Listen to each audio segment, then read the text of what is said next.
A Brasil Foundation, através do programa Outra Parada, ele nos deu assim, uma grande oportunidade de poder trabalhar questões que elas são quase que imperceptíveis dentro da escola, porque são questões silenciosas. Nós temos muitas crianças se automutilando ou passando pelo processo do bullying dentro da escola, sofrendo agressões sucessivas.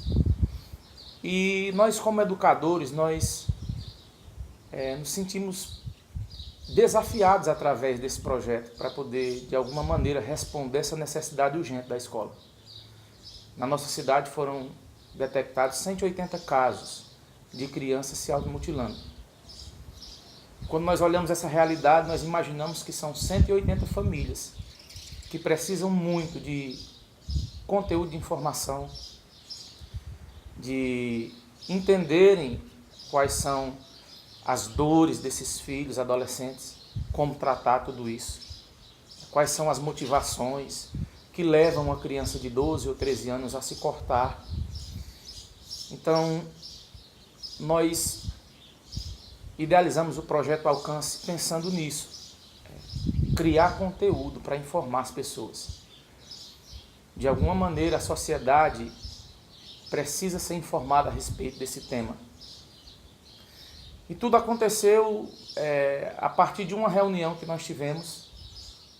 E nessa reunião, profissionais da Secretaria de Educação do município nos passaram esses registros, todos os casos, e a gente percebeu que, como educadores, como profissionais da educação e também como pastor, eu me senti muito desafiado a poder contribuir com a sociedade.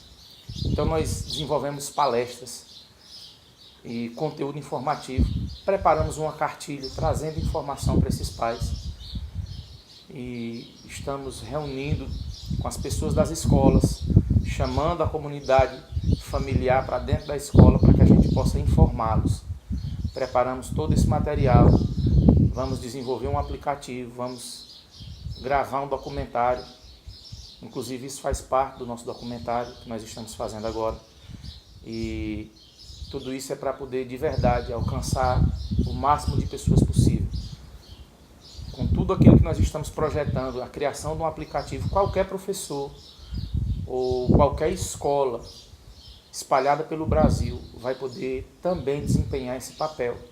Então o projeto Alcance é algo abrangente, mas que visa principalmente informar as pessoas a respeito de um assunto tão grave que tem ocorrido e de caráter social urgente. Nós precisamos dar uma resposta a tudo isso. Então, a Brasil Foundation foi fundamental para que esse projeto pudesse acontecer. O programa Outra Parada nos abriu uma porta e eu acredito que essa porta ela vai se estender para muitas famílias. E eu tenho muita convicção que o projeto Alcance vai poder de verdade alcançar muitas pessoas e trazer benefício para que essas famílias elas tenham um apoio e um suporte. E quando a gente consegue fazer a nossa parte e a gente se coloca, à disposição e a gente trabalha para poder ajudar o nosso próximo, a gente consegue colher muitos frutos. O projeto mudou muito a minha cabeça, o meu jeito de ver as coisas. Eu penso que ele me trouxe muito mais responsabilidade com as coisas ao meu redor do que eu consegui enxergar. Então, eu queria deixar essa palavra rápida para você, dizendo que faça parte desse projeto, para que os nossos adolescentes eles sejam alcançados e que eles saibam que existem pessoas que se preocupam com a realidade deles.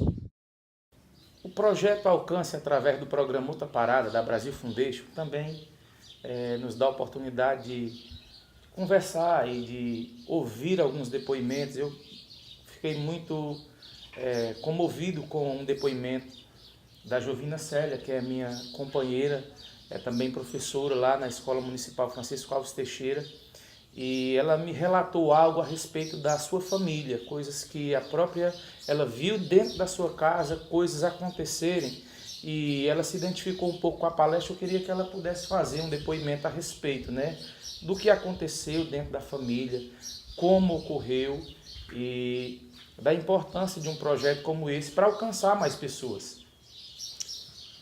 Na verdade, a gente não espera que isso vá acontecer, né? A minha família foi tomada de grande surpresa, porque nós temos um adolescente que nós nos deparamos com essa situação, né? De repente, para nós foi assustador. Eu já tinha falado para você em relação à palestra e até pedi a palavra, que a gente nunca espera que isso aconteça.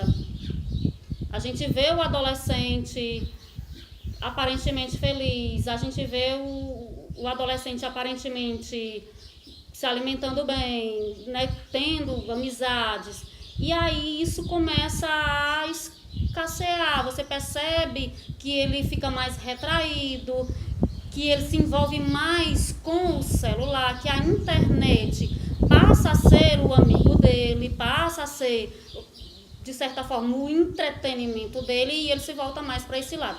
Só que a gente não percebeu isso a priori. Nós não percebemos isso até a gente observar que ele estava vestindo muito casaco.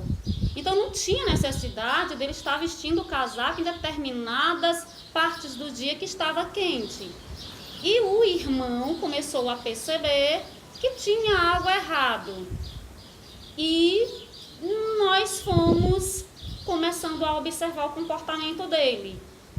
No story, né, do WhatsApp, do Instagram, a gente começou a perceber algumas coisas que não nos agradavam a priori, e isso nos assustou.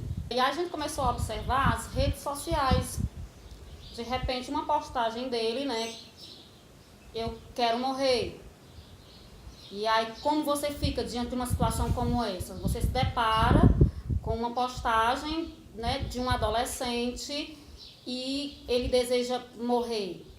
E a gente começou a observar. No primeiro momento, nosso ímpeto era de ser agressivo, né, de tentar resolver as coisas na força.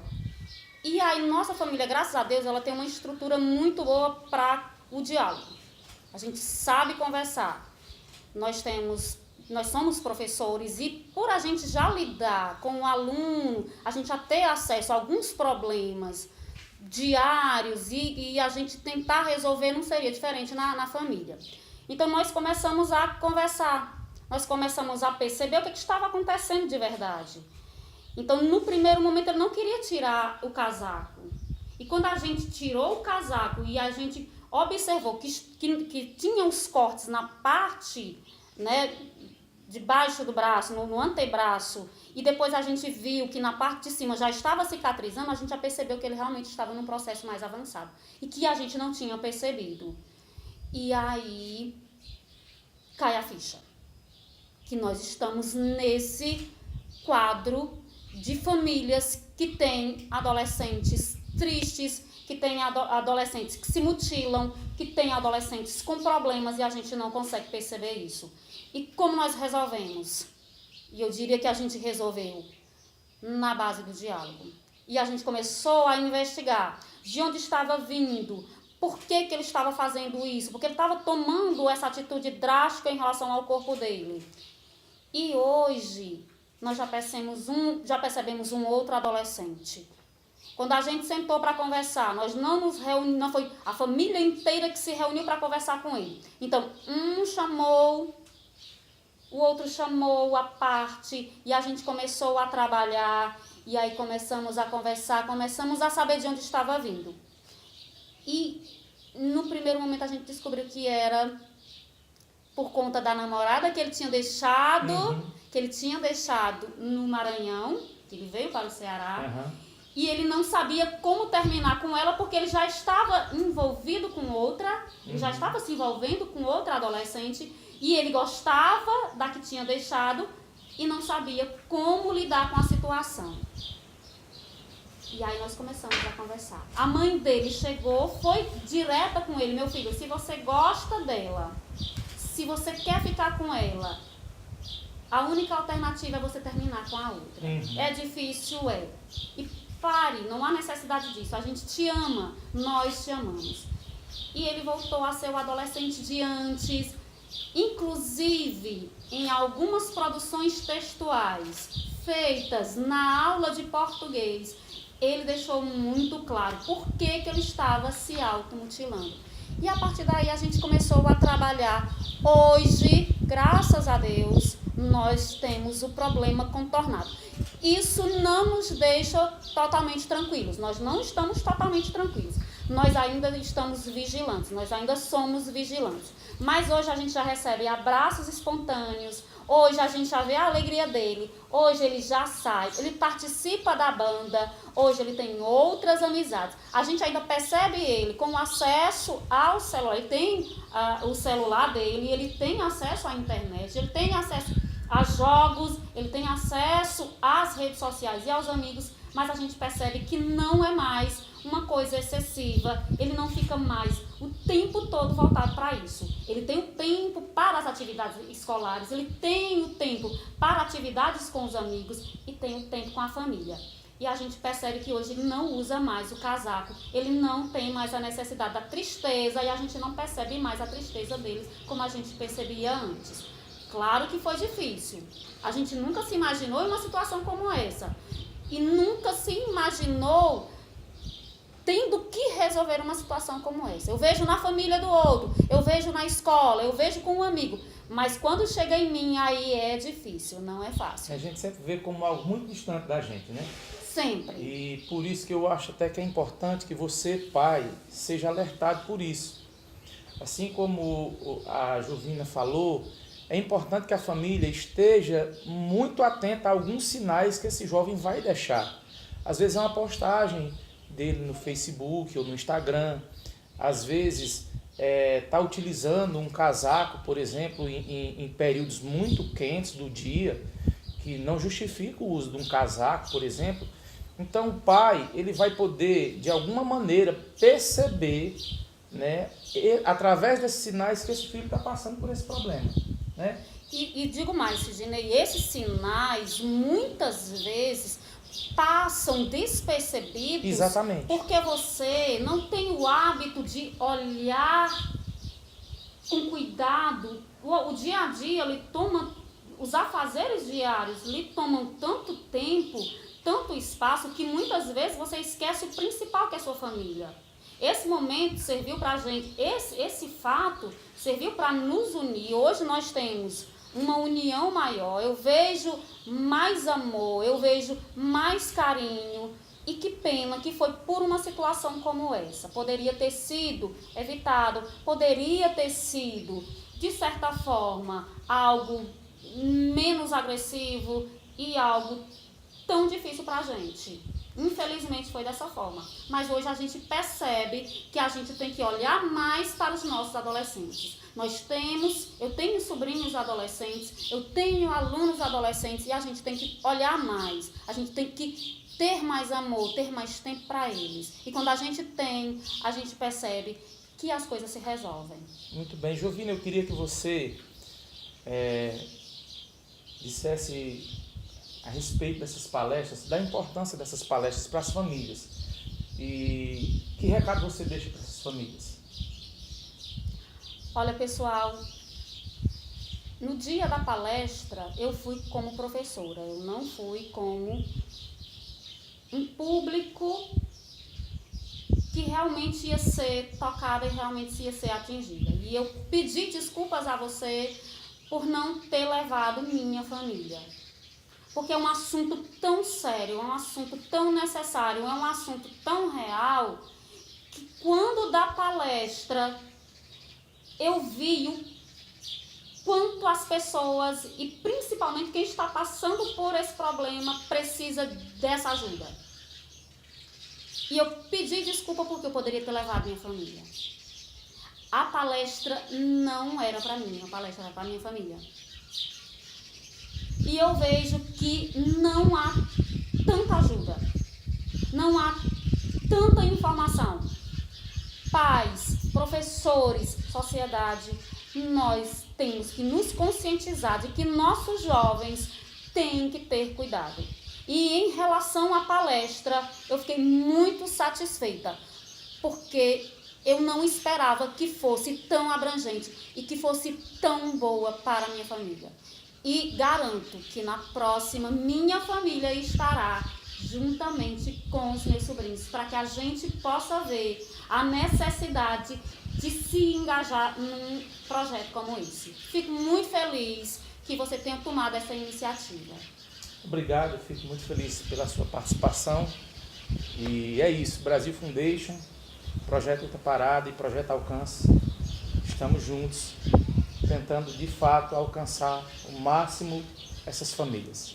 Eu fui tocada, eu fui alcançada e fico muito feliz de estar fazendo parte desse projeto, nem que seja com o meu depoimento. Fico muito feliz. Muito obrigado. Deus abençoe. Amém. Tudo bem. Olá, Brasil Foundation, projeto Alcance, com o programa Outra Parada. Nós estamos aqui também para pegar o depoimento do meu irmão Francisco Carvalho, que é alguém que está muito próximo a gente, mas é interessante que a gente às vezes está trabalhando esse projeto e pensa que as coisas acontecem muito distante da gente. E aí depois da palestra, o seu depoimento me tocou demais, porque você me falou que aquelas mesmas angústias que estavam sendo expostas ali foram angústias pelas quais você mesmo passou, né? E nós queremos ouvir um pouco do seu depoimento, seu histórico de vida, né? Como foi passar por essas situações, porque a gente às vezes pensa que é algo muito longe da gente, né? Mas conversando com você, eu jamais imaginei que você tivesse passado um dia pelo processo. Então, nada melhor do que alguém que viveu a experiência para poder dar um depoimento claro a respeito do assunto, para trazer também mais informação para você perceber a importância disso e da sua presença como pai na vida dos seus filhos. Então, eu queria que você relatasse um pouco, assim, contasse um pouco da sua história, como você viveu tudo isso. Foi muito bom. Tive o prazer de participar dessa palestra, que é onde me tocou muito. Quer dizer que é muito difícil aquele que passou pela situação relatar, porque quando nós relatamos algo que nós passamos, vem aqueles sentimentos que foi ruim. E apesar de eu ter mais de 40 anos, sei que a realidade hoje é um pouco diferente, mas não deixa de nós ser os mesmos, né? E os sentimentos ser os mesmos.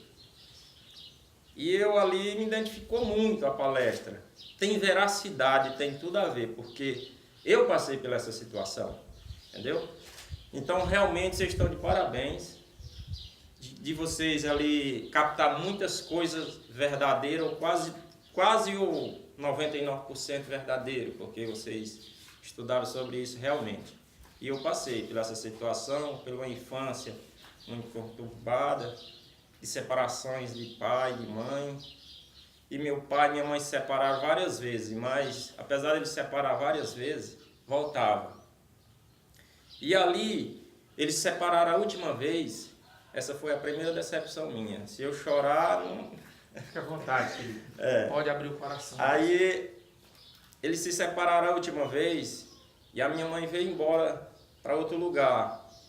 E eu não queria que eles se separassem. A minha intuição é que eu ficando lá, ela voltaria. Por que a minha primeira decepção? Porque eu esperei, cara. Eu esperei 15 anos e eles nunca mais voltaram. Sabe? Então ali ficou... Metade de mim ali foi embora. E meu pai não me dava carinho. Não me dava amor, sabe? Foi muito difícil, eu me sentia só. E eu queria chamar a atenção de certa forma e não conseguia. Eu peguei uma faca. No momento só ali eu pensei em cortar meus pulsos, mas Eu imaginei que eu poderia morrer. Mas eu não queria morrer também, eu queria só chamar a atenção. Eu comecei a me cortar aqui. E graças a Deus, nesse momento, meu pai me chamou. E eu não sabia como esconder aquilo ali, mas era momentâneo. E eu escondendo, cara. Então, assim, sofri muito. Mas eu vejo hoje isso como uma aula. Para que hoje eu possa relatar isso, fazer parte desse projeto e expor realmente o que uma pessoa passa pela essa situação, ele precisa. Ele precisa de amor, ele precisa de carinho e de não de acusação, sabe? E isso ficou na minha infância e com o passar do tempo, várias coisas ruins aconteceram. E com o passar do tempo, depois de 35 anos, me veio a depressão. A depressão, o sentimento do depressivo, eu posso falar isso, é que o mundo não vale a pena viver, sabe? Exatamente o que fala no projeto. Que não vale a pena, as pessoas são má. Você quer carinho, você quer amor e você não acha ninguém. E a violência que acontece todos os dias vai limitando a sua vontade de viver. Mas eu consegui tudo, a vitória que hoje eu tenho, foi em Jesus. Porque fora dele não tem esperança. E quando eu conheci a palavra de Deus, ela foi me libertando a cada dia. E eu comecei a dar às pessoas aquilo que eu não tive, cara. É por isso que eu falo de amor, porque é do fundo do meu coração. Essa questão das pessoas que passou por tribulações, passou por grandes problemas, que foi violentado, cara. Eu não me imagino assim, eu acredito que foi Deus que me colocou esse sentimento. Porque tudo que eu passei de ruim, eu não quero nem para o meu próximo, nem para os meus filhos. Eu quero o contrário. Eu quero que eles tenham uma vida boa, que nunca falte nada para comer. Que nem eu, muitas das vezes, comi pedaço de pão na rua, até casca de banana eu comi, sabe? Então eu passei isso, foi muito triste. Mas eu conheci um Deus que transforma, que nos alimenta, que nos traz esperança, que nos fortalece e que Ele tira o caído do monturo para fazer grande, sabe? Para nos colocar diante daqueles que nos honram. Então esse meu depoimento, talvez eu tenha muitas outras coisas para expressar, mas é o que eu me lembro no momento. Eu sei que o que precisa é de amor, é de mais atenção para esses meninos, e até mesmo de ensinar a palavra de Deus, de tentar levar ele para a igreja, porque não existe remédio para depressão, não existe. Eu passei 2 anos fazendo tratamento no CAPS, mas eu estou aqui sarado, para a honra e glória do meu Deus, porque foi Ele que fez. Ele tem o remédio essencial, e além disso, Ele tem a salvação para nossas vidas. É isso que eu tenho para dizer no momento. Que Deus abençoe a todos. Eu louvo muito a Deus porque você está fazendo isso. E é preciso, de fato, a gente dar a importância devida que a fé, ela realiza muitas coisas na vida daqueles que creem. Então, o Francisco Carvalho está trazendo para nós um depoimento muito do seu coração, daquilo que ele viveu, para mostrar para você que, de fato, a gente passa por tribulações e dores, mas existem coisas que vão fazer você se motivar para viver. E Jesus, como você disse, te deu a chance de viver e de amar. E eu queria que você desse um recado para as pessoas que vão assistir esse vídeo, né? Pessoas que estão passando pelo problema que você passou, e através da sua experiência, que lição e que recado você deixa para essas pessoas? Bom, eu deixo o recado que cada um se esforce para que possa participar dessas palestras, porque é algo que vem nos trazer à tona aquilo que a gente não tem o conhecimento.